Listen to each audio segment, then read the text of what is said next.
fungsi akal teh yuparriku bainal haqqi wal batil, jeung ngabedakeun mana nu salah mana nu bener, tos kitu. Da sadayana gen ku akal mah mana nu bener mana anu salah langsung ku hate dituturkeun, maka nafsu memprovokasi kana hate, lain kana akal kan.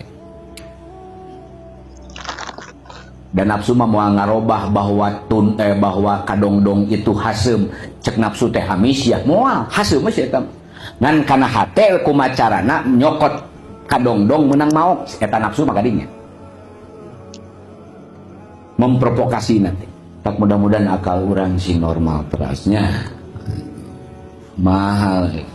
Maka punten upami ayeuna tos dikuasai ku nafsu akalna, maka bakal mencari solusi nu paling membahayakan dan merugikan kehidupan.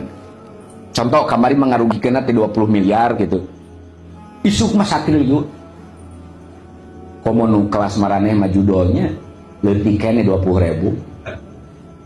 Terus teh iPad teh beres ujug-ujug anu nagih we ka imah teh di jumlah teh hutang teh 500.000. Jual motor, beres motor dijual. Eureun ancruk deui kadinya kumacarana supaya menang di motor nu akhirna ngacak otak teh tanu ditroking ku nafsu.